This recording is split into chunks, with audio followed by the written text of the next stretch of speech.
Welcome everyone to Inspired by, Powered by Tag Network Midlands. Today I am joined by Kirsty Davies Chinnock. Now Kirsty has many titles, so I'm going to list them all off now. She is Managing Director of Professional Polishing Services, Director and Chair of the British Stainless Steel Association, Director of Ask Business Loans, Business Ambassador for Acorns Children's Hospice, Trustee for Birmingham Roller Derby and Governor of Wattville Primary School. Welcome, Kirsty. Thank you for having me. So where do we even start with a list of job titles that long? Where should we start? Should we go right back to the beginning? Do you want to tell me a little bit about how you got into the world of steel? Because that's not necessarily something most young people dream of getting into, but I bet it's a really fascinating industry. Yeah, it was a very long time ago. I've been involved in the stainless steel industry for 34 years now. And I got into the industry the most traditional way there is in manufacturing, which was a mixture of by accident and nepotism. So I joined professional polishing for 6 weeks 34 years ago. And I have to say, Sam, it's been a really long 6 weeks. So during that first 6 weeks, what kind of things did they get you involved in doing? Well, it was we're still a small business now, we're an SME, but we were very tiny back then. And the company had just bought a specialised abrasives company. So what professional polishing do is they polish stainless steel and other metals to either look pretty, for example, Grand Central Station in Birmingham, or the shiny stainless steel on the outside, or to do a job. So it might go into a pharmaceutical tank that makes medicines. And to do that, a lot of the processes use abrasives, and you couldn't buy direct from the manufacturers. So they set up a distribution company, and I joined that and sold abrasive belts and sort of learned all about stainless steel by osmosis because I was in the same office. Okay, that's really interesting. So Birmingham has quite a rich heritage in the metal industry, doesn't it? So how does it feel to be a part of that?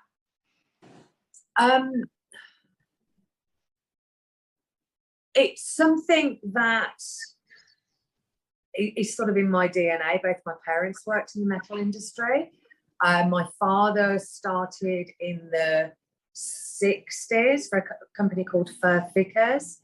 And my mother worked for a company called Cashmores. My father then worked for Cashmores as well. He was the works manager there. And at about 7, way before lots of health and safety laws came in, I'd sort of wander around their factory on a Saturday morning. So it's something that I almost knew before I knew about it. So when I started, I could almost hear these little physical clicks in my brain going, oh, that's what that means. Oh, that's what that means. And within a matter of months, mainly because I'm fairly goal orientated and incredibly annoying, I became the person internally that people ask the technical questions of, compared to the other people in the office. Obviously not the managing director level, but somebody had been there 3 years, I'd been there 3 months. They come to me, and yeah, I imagine it was incredibly annoying for them, but I like learning new things.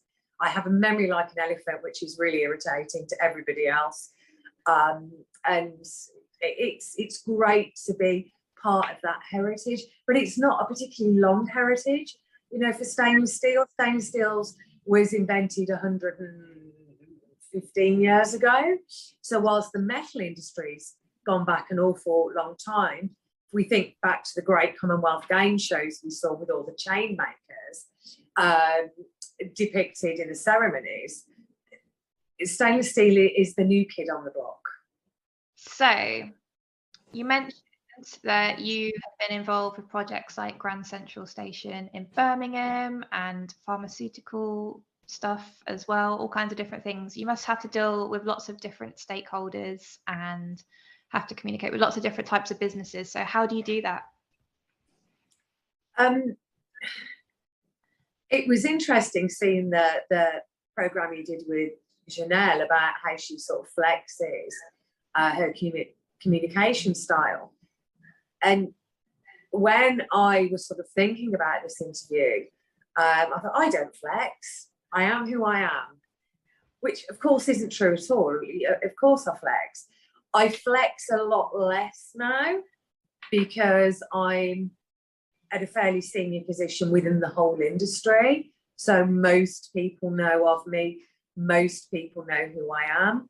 So I don't need to flex like I did 30 years ago, where particularly in the early days, when I was the only woman in the room, but also a very young woman in the room, if you were too loud, if you were too pushy, you were bolshy, you were aggressive. Whereas now I'm still quite often the only woman in the room. It's getting a lot better. But I don't need to flex so much because a lot of those people in the room will know of me, know who I am, know what I can do. So I've got nothing to prove.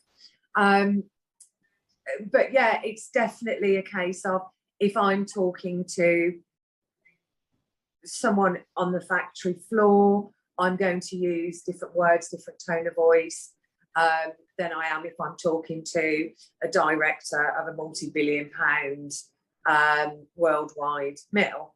And not because I have differing levels of respect, but because I've got used to it over the years, and you do it sort of subconsciously. You mirror their body image and you sort of their body language, and you let them take the lead in how the language, the tone, the body positioning of the conversation is going to be, and you follow their lead so they're comfortable. Yeah, I guess, yeah, you have to flex with the situation and see how it goes, for sure. Okay. So you mentioned that when you started out, there weren't many women in the world of metal, and I guess now there's probably still not that many either. Like, how have you seen it change over the years? It has definitely changed. I was at a UK Metals Council meeting last week, and half of the people around the table were women, and half were men, which is practically unheard of. One of the things that we don't see so much is people of colour in senior roles. There was one person of colour around the table. But yeah, it's definitely changed. One of the boards I've been on over the years, I recruited another woman to the board who had all the qualifications. One of the more mature person on the board made a disparaging comment, and I pointed out there were more people called Dave on the board than there were women, literally. It's great to see more women coming through. We've got senior women in some large national groups now as branch directors, and that's great. It really is. Slow progress, but there is progress. Yeah, why are they always called Dave? They're always Dave, Don't aren't they? Yes, always Dave. Never mind. Okay, so with that in mind, what do you think we need to do to encourage more women into manufacturing and engineering? How can we bring more people in? Need more visibility. We need more mentorship schemes. There seems to be an awful lot of mentorship schemes for young women, and then for women who've reached a level of leadership. But it's the women in the middle, maybe who've had a career break to raise children. And by career break, I mean they do their maternity leave and they're still working, but perhaps it's being perceived that they're not as committed, which of course isn't true. So I'm working with some other women in the manufacturing industry, and we're actively putting something together as a group to move that forward. We need the leadership to be visible. We need people to be shouting about their positions on LinkedIn, and that doesn't come very easy to a lot of people. And it's about getting the confidence to do that and going outside your comfort zone do the interviews, do the podcast, ring up the local newspapers, write an article to a trade magazine that's suitable for your industry, and just keep doing it. And the more you do it, the more that other women will look at you and going, I could do that. We need to be aware that it's very easy for a senior job role to be advertised and a woman to look at the 10 attributes needed and go, oh, I've only got 7 of those, I won't apply. Whereas a man traditionally can go, I've got 3 of those, I'm in with a chance, and will apply. So we need women to do that as well, and we need to support them in doing so. Yeah, definitely. And I just wanted to say as well quickly that you are very visible on LinkedIn, and I am always seeing you pop up, and I'm always seeing that you've written another article. So you are leading the charge, and it's great to see that you're walking your talk for sure. Thank you. It's all good. I'm always noticing people that are working on their personal brand and stuff. So yeah, it's cool. Okay, so let's get back to your day-to-day role then. So talk me through a typical day for you. What does that involve? I'm an early bird, so I get up sort of 5-ish. I'm also a really, really bad person, and I still smoke. So the first work thing I do is at about 5:15, while I'm standing in the garden and having a cigarette, and I always check the bank account. That's it, first job. Check the bank account, make sure there are no surprises. I get to my desk here between 6:30 and 7. First job's always something to do with finances, send emails to accounts, authorise payments, ask why we've not been paid. And with the days of hybrid working, although a lot of our customers are on site, they do still have some people who work hybrid that fits in with their home lives. So we might get emails at 10 o'clock of the night from a buyer, so they'll all be actioned. Production issues, I tend to carve out a chunk each day to talk to key accounts. I'll look at PR and media, any things that have come through, whether I'm going to take them or not. Always have a wander about the factory and play with some metal. Always have a couple of Zoom meetings. Quite often I'll be at a seminar or a lunch or visiting a customer. And then most evenings, probably 3 evenings a week, I'll have Zoom meetings as well. So the day sort of starts about 5:30 and finishes about 7:30. So it's a fairly long day. Yeah, it sounds like it can get intense at times. How do you manage your workload? Because I feel like it sounds like it gets quite full on for you. 3 screens. 3 screens are great.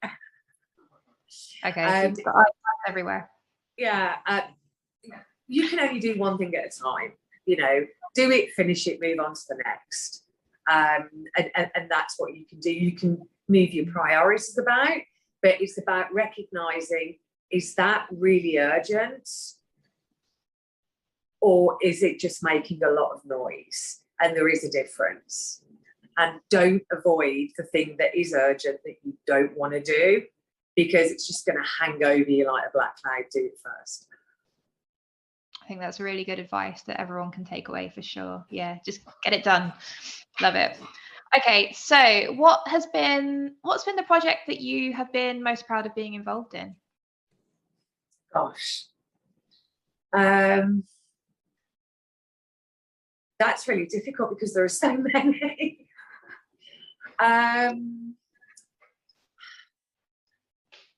Hopefully I haven't yet had that. Hopefully the really big one is yet to come.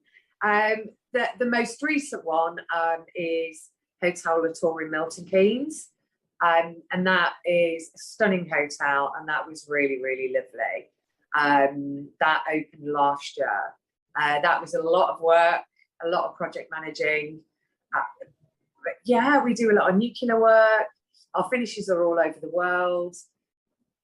Each year there's a different new project that's really great. At the moment we're doing one called the Heart of Sheffield, and that's really exciting. But there's another couple that hopefully will win as well. So each one, when we get it, is really exciting. Half the time we don't know where the metal and polish goes into. So I think when we do, it does make it, you know, that little bit more special. Yeah, it sounds like you've got loads of different things to be really proud of. That's great. Okay, so what's the biggest challenges in your industry and in your daily role?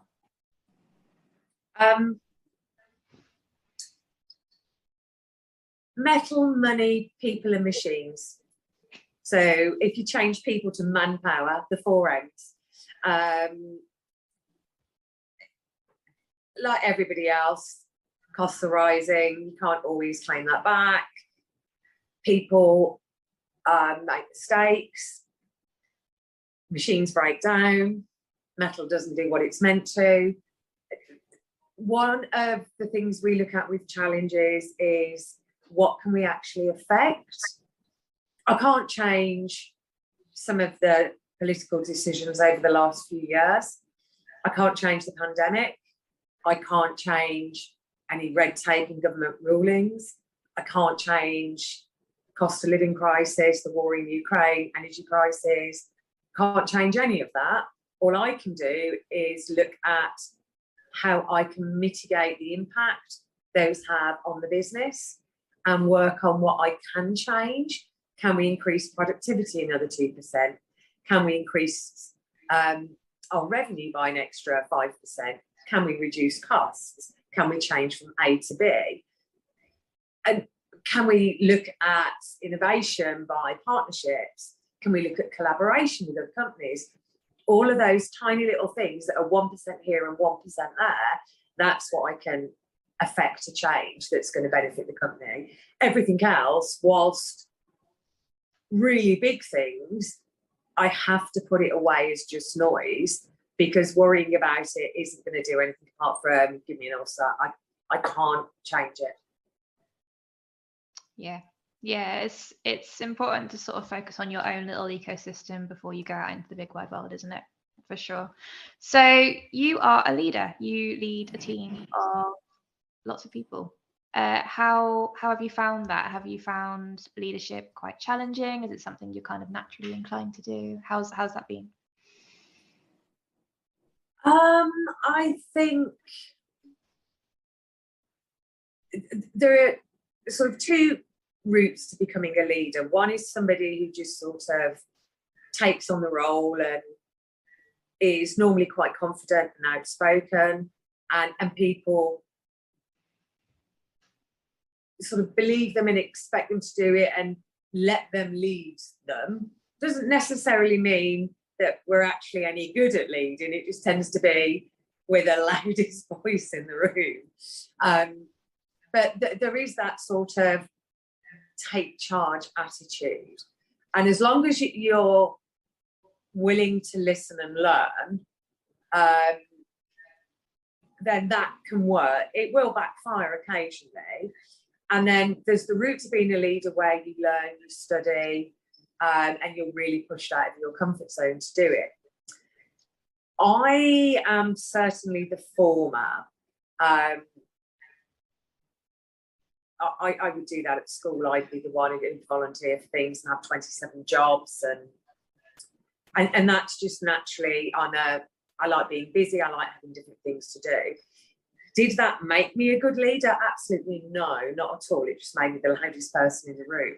And again, it's going back earlier to learning to flex your communication skills and mirror the body language of who you're talking to, learn from them, actually listen to them, and not just go, oh, when they finish saying that, I can say this and I'll look really clever. And the best path to being a leader is making mistakes, really, really falling on your face, messing it up big time, so long as you take ownership and let everybody know it was your fault. And the other thing for me being a leader is, don't ask anybody to do something that you're not prepared to do yourself. Do it first. I remember one instance, donkey's years ago, fact, I quoted a job wrong, the lead time to a customer, and they were like, "Oh, we'll pick that up on Thursday," and I was like, "Don't think we've started it yet." So I ran away and checked, and we hadn't, because I not communicated when the customer wanted it to the production team. So I was like, "Can you collect it another day?" And they were like, "No, it's got to be on site." So I went down, I spoke to the operators, and I went, "Look, if you are willing to come in at 4 o'clock the next 2 mornings, obviously you're getting overtime. I'll authorise it, you get double overtime, not time and a half. And I will come in, and every 20 minutes I will bring you a cup of coffee. And at 6:30, when the cafe opens, I will go and get you a bacon sandwich each." And they were like, "Yeah, okay." And I was waiting on the car park for them at 4:45. And now, you know, I just sort of literally walked about getting them coffee. They did the hard work, and they saved my bacon.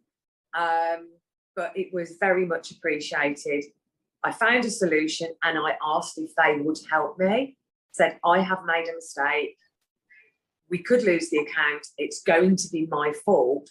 Can you help me solve this problem that I have caused?" And we did. We met the lorry, got everything calm. And then I rang the MD of the customer and said, "This has gone on your wagon. I made a complete mistake with this. This is what I did to put it right. I want to apologise to you." So it's taking ownership along there. That for me is the hallmark of a leader. And it's not easy, because everybody wants to look good. Nobody wants to go, "I've done this wrong." But you have to do. You can't expect your team to come to you and go, "I've made a mistake," if you can't go to them and say, "I've made a mistake." Yeah, absolutely. And I think, yeah, it's so important for leaders to say, "I don't know," or hold their hands up, because so many don't, do they? And it is completely up to you to create the culture and to create the working environment. So the fact that your bacon was saved with bacon rolls is perfect. So you are the director and chair of the British Stainless Steel Association. How did you get into that role? How did that happen? So obviously they're a trade organisation that our company is heavily involved with. I've actually had a role with the BSSA probably getting on for 30 years now. Gosh. I'm pretty, my son's 27, and I think I joined their technical committee either just before or just after he was born. It's all lost in the midst of time. And I did that for a while, and then I was on the marketing committee, did that for a while, then the committees joined, we did big conferences and things, and then I was asked to join the board, and I've been on the board, I don't know, I'm guessing for nearly 10 years, maybe longer, and then I was vice chair for 2 years, and I'm in my final year of chair. So, but yeah, frequently, there's been one female chair other than me, the wonderful Alison Kinnock, from Otter Company Stainless, who are an international mill. And I was, or I am, the youngest ever chair. So I think. So yeah. So yeah, I think it's one of those things. I mean, I keep my eye out for people who are innovative, pushing their personal brand on LinkedIn, doing good things, winning awards. And in fact, last year I invited someone to join the board purely because I'd seen him sort of exhibiting those things. It's in a slightly different industry, more with specialised metals, but dealing with stainless steel as well. And it was a case of, let's get him on the board, bring in some, young blood, and just keep it moving forward. Yeah, it sounds like you are very strategic with your career path and how you've ended up. What tips do you have for anyone else who wants to do the same? I don't think I was strategic at all. I just think I thought, oh, I like this. You know what? I'm quite good at this. I think I'll be the boss. That'll do. I'll have your job. And yeah, the main thing I did is I asked questions and I learnt. So way back in the olden days, before the internet was invented, before the internet was available, if ever I was at a conference or anything, you'd have all these like brochures and booklets, and they'd be on different metal processing procedures. You know, we're mechanical polishers, and there'd be things on laser cutting, bending, forming, galvanizing, powder coating. And I'd get one of everything and I'd go back and I'd read them. And I had these A4 lever arch sort of binders. And people would ring up and go, I don't suppose you know anyone who can powder coat this? And I'd go, oh, yes, actually. What type? Yeah, if you talk to so-and-so. And people then just started ringing me up and going, what do you know about electropolishing? What do you know about pickling and passivating? What do you know about stress corrosion cracking? And I've got, you know, all these files, and I'm not a metallurgist by any means, but I asked questions and I learnt. And people still ring me up and ask me things that I don't do, which is, you know, good fun. It's a lot easier now because I can throw it into Google and get them an answer in 30 seconds. But yeah, ask questions, learn, and study in your own time, even if it's associated. Be the person that they automatically think of when they've got a question and they don't know the answer. Even if it's only vaguely related to what you do, be that person that they call, because there's no better way to sort of be seen as someone who's up and coming, who's dynamic, and who's genuinely interested in the industry that they're in. Maybe don't have the A4 lever arch files anymore there. I like that you created your own version of manual LinkedIn back in the day that you could flick through and find, I know that person. I can just look. Oh, I had a Rolodex. Oh, that was fab. Yeah. I forgot that. Oh my God. Amazing. Love it. Okay, so you are incredibly busy and you've got a load of things going on. How do you switch off? How do you unwind at the weekends? If I'm not at work, at the weekend, I do switch off at a weekend. I never used to, but pressures of the business, particularly in the financial crisis in 2008, 9, and sort of came out of it in 10, meant things were so stressful and hectic that you sort of had to switch off as like self-preservation. Yeah, I'm in the habit of that now. So I read. That's my curl up on the sofa. Got 2 Labradors, and we've got a lovely big field around the corner that we can hire from a local farmer, and we take them there.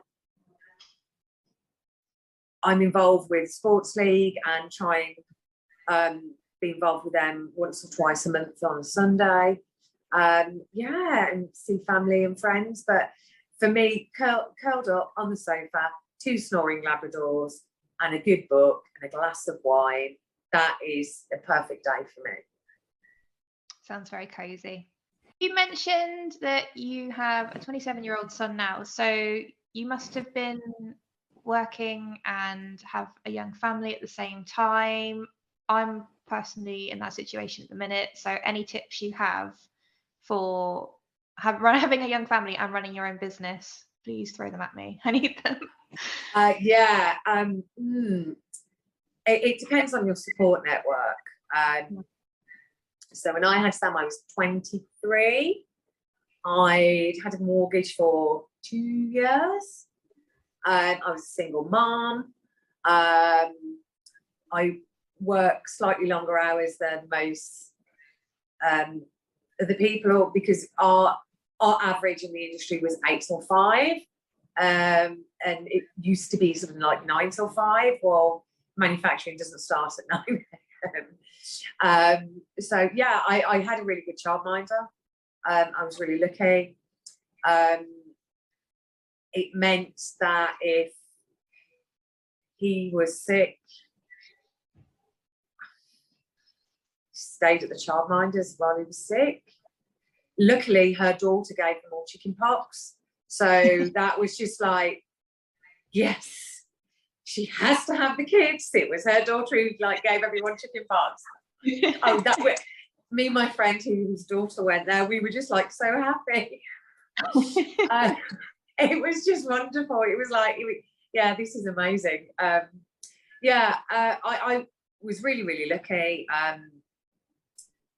I was able to put him into prep school when he was 7, which opened longer. So that was useful. And then when he was 11, he went to weekly boarding. So it doesn't work for everyone, but it worked for me. And it worked, more importantly, for him. I think if you don't have the support network, you know, my parents were very supportive. I met someone, we got married, and then we got divorced, but he's still very supportive and a good friend. It's hard to juggle. If you've got a child that's sick and needs you, but you're meant to be in London for a meeting and you're running a small business, maybe you've just started, then you have to go to London. If I understand the rationale of people wanting to start their own business to put their family first. And I think that is an incredibly brilliant reason for doing that.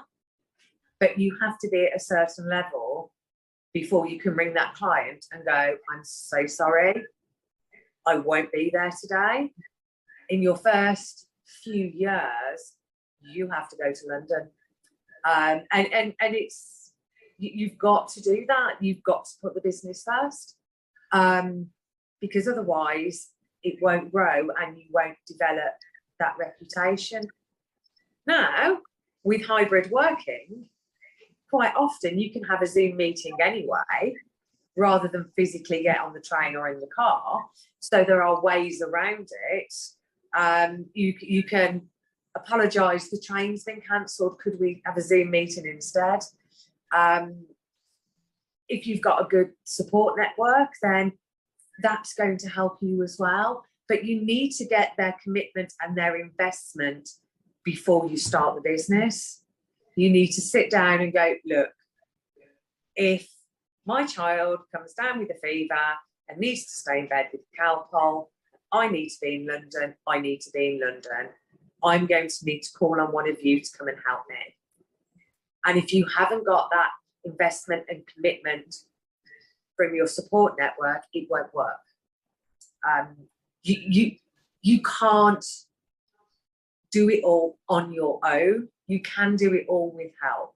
And, you know, that's whether you're a mother or a father in that position. But you need other people to put skin in the game as well.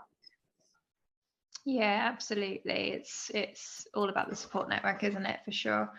And I always think as well, like, men don't ever really get asked these questions, but they're leaving their child at home as well, and they're going off and doing these things. And it's always put on the women to be the person that's supposed to be at home, but your business is the thing that's going to support your family, and you're all going to benefit from it, aren't you? So yeah, it's a tough situation, but we make it work, don't we?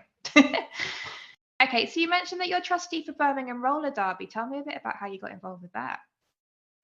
So Birmingham Roller Derby is a league that merged from 2 leagues over the pandemic, and I think was the second roller derby league to be set up in the UK. I started doing that 7 years ago. A friend invited me along.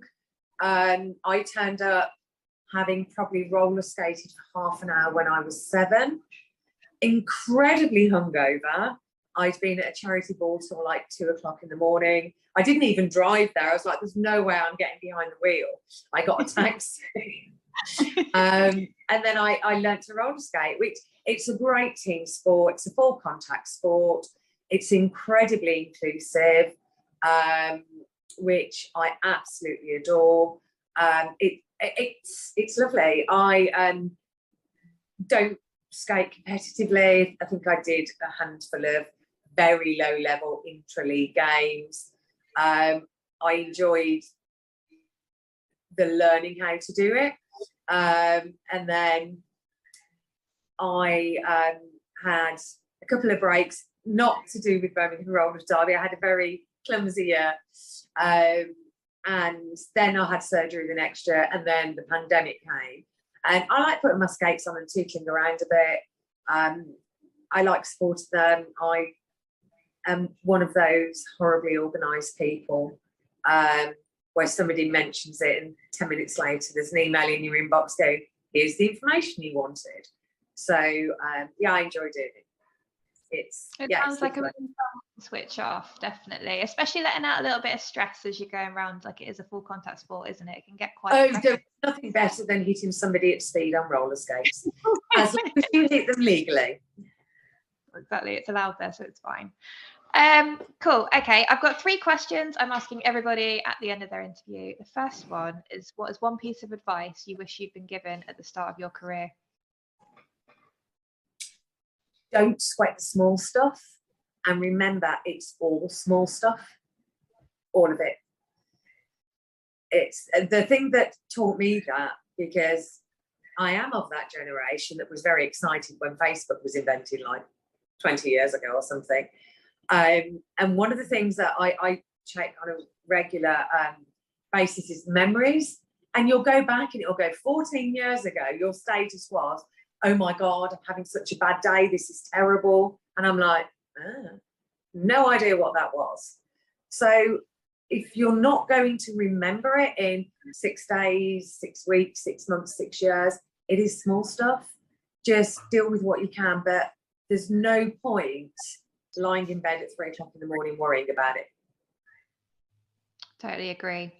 Yeah, those Facebook memories do come back and haunt you though, don't they? Okay, what is one book, podcast, or talk that's really inspired you? The one that I always do, and I mentioned it earlier, is based on a book by Brian Tracy called Eat That Frog. And it's about taking that one task you really don't want to do and just doing it first. Just do it. Because the amount of times you sit there and go, oh, we've really messed the job up. Not that we ever mess jobs up, but, you know, we've really messed this job up. I've got to tell the customer we've done that. Oh, you know, it's going to be awful. And you ring them and they go, oh, it's a shame. All right, thanks for letting me know. And you built it up into your head to be this huge black cloud. And the customer says, well, these things happen. So the sooner you get it done, the better day you'll have. Yeah, I think that's super important advice for sure. Okay, and who is one person who's really inspired you throughout your career? This is so difficult. When you get to my age and you've been doing it for so long, you don't like to mention any names because there's normally a panorama documentary of them 5 years later, and it doesn't end well. I'm going to mention one then that I know is dead, so hopefully she can't get into any trouble. Rest in peace. So Hilary Devey set up a brilliant transport company, and the Women of the Year Awards, their 40th year, I think, this year. I must book a seat. A few times, she and I were naughty smoking buddies at the side door. And then, of course, she went on to Dragon's Den and she did Secret Millionaire. And she was so lovely and so down to earth. But she just got the job done. And she didn't try and change who she was. You know, she was this big-haired, glamorous northern woman who was larger than life, and that's who she was. Take her or leave her. So yeah, Hilary Devey. Okay. How important has networking been throughout your career? I think it's been hugely important. Not so much in perhaps how people think networking is, like, oh, I'll go to that event and I'll meet somebody and they'll give me an order. But hugely important in the different people I met, in how to be confident in a room, how to be able to walk in. And it's daunting for everybody, even if you are, a loud, confident person, to walk into a room and not know anybody. But to just walk into a room and go, hi, my name's Kirsty, lovely to meet you. And having the confidence to do that means that when you go to meet a new customer, you're slightly more confident when you do that. When they start talking to you, your brain calms down slightly, you're not panicking so much. I think being able to increase your network to different types of people, having diversity in it. So in manufacturing, if I do network in Birmingham, I'm rarely going to meet anyone else in the manufacturing or metals industry. It's just not going to happen. I am going to meet accountants and solicitors and surveyors and restaurant owners and social media people and PR and marketing. So they're all in different environments. And again, it goes back to being comfortable to relate to people in different industries. And I think that's really useful. Yeah, I don't think the soft skills you learn from networking are shouted about enough, really, are they? It is so important to, just build that sort of courage you have when you go into a room. So what tips do you have for anyone that wants to go out networking and build their network? Don't feel you need to take that first step on your own. If you reach out to the organizer and say, I'd like to come to your networking event, I've not been to one before, can you introduce me to somebody? Then that means they'll introduce you to somebody who's probably more experienced in networking. And then you've got a friendly face, they can introduce you to somebody else. Remember, it's about building a community and building those relationships. If you are introduced to somebody and they sort of help you navigate the room, get their card, scan a QR code, send them an email and say thank you, do not try to sell to them. You're not there to go, please give me an audit. You're there to say, thank you so much for helping me. I hope to see you at the next event. Connect with them on LinkedIn, leave positive comments, and start building that community, because it is a community. And yes, people will do business with each other, but it's about having that positive image. So if I meet somebody in PR and social media who I thought was really, really engaging, and then somebody says to me, oh, I'm looking for a new PR social media person, I go, I've just met someone who's just started out and set up their own business. Let me introduce you. That's what you're going to get out of networking. But you need to have the community first to facilitate those introductions.